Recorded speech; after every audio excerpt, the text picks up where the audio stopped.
lovelies. I have got Christina Hughes here for some extra fat joy. I'm going to ask Christina 10 questions. Are you ready, Christina? Yes, I am. Yay! All right. So if your past week was a chapter of a book, what would it be called? I would say Going Down a River Without a Paddle. Oh, okay. Yep. Nice. That's good. Like that's super I think creative. that might be a song lyric, so I might have stolen that. I love it. What's one thing that you own that you probably should throw out? I still have my baby blanket from when I was a little girl. Yeah, my grandma, when it got super raggedy, she sewed it inside of another blanket.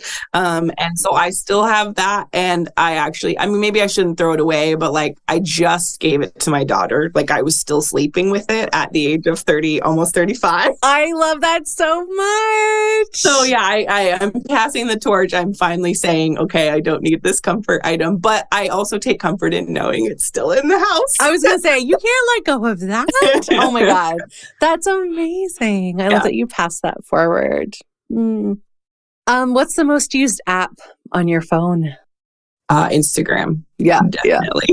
Yeah. Are you into TikTok? Are you a TikTok person? I am. Yeah. I do TikTok for the business sometimes, but yeah, I am not ashamed to say every once in a while I go down the TikTok hole and watch like 3 hours of 10-second videos. It disappears. How? And then I wake up from my TikTok coma and I'm like, where am I? How long have I been watching these videos? But I learned so much. I mean, I really have learned so much from TikTok. So yeah, I would say Instagram and TikTok are probably one and neck and neck. Yeah. Love it. What's your favorite smell? Ooh, gardenias. Gardenia is my favorite smell. We used to have a gardenia plant in my home when I was a kid, and it only blooms very sporadically, but it's a very like distinct scent, and so it just is it's very homey for me. So I love that. Favorite word? I love curse words. So any sort of expletive, really, I really enjoy them. Hey, creative people swear, right? One of my non-swear words that's my favorite is discombobulate. Yeah, that's a good one. I love the way it sounds when I say it. Discombobulate. Yes. Do you have a least favorite word? I don't think so. Maybe jumping on the moist train a little bit. Sometimes that one bothers me depending on the context, but I'm not one of those people who like absolutely hates it. So no, I don't think so. Cool. What scares you? Oh, what doesn't scare me? As a parent, there's a lot of things that scares me. I would say that the loss of choice that I see going on right now in the States specifically. There's a lot of things that I feel are being taken away from folks. And it all stems from that lack of choice and bodily autonomy. That scares me a lot. Thankfully, I live in a state where they're working, actively to try and combat that, but not the case in many of the other states. So, yeah. What would you tell your younger self?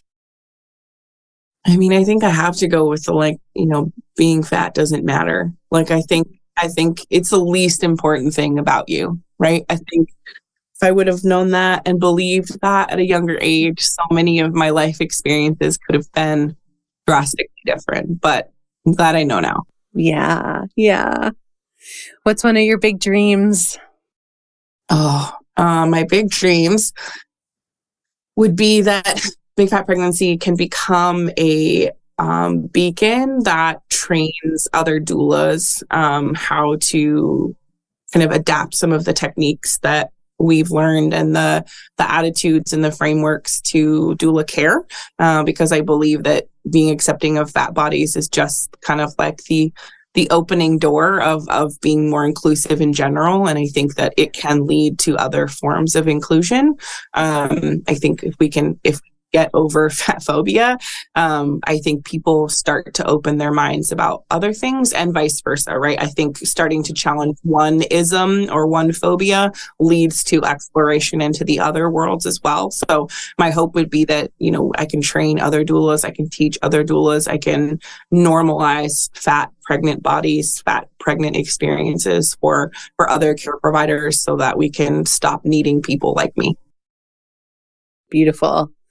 And last question, if you had a billboard on the side of a really busy highway where tens of thousands would see it each day, what would you put on that billboard?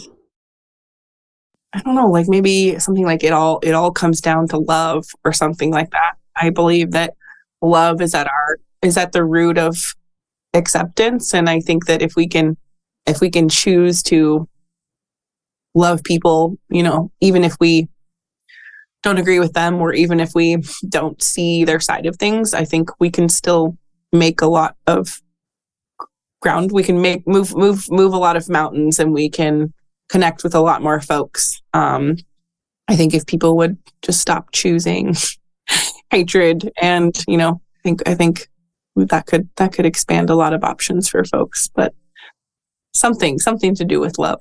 Yeah, that's beautiful. Thank you, Christina. You're so welcome.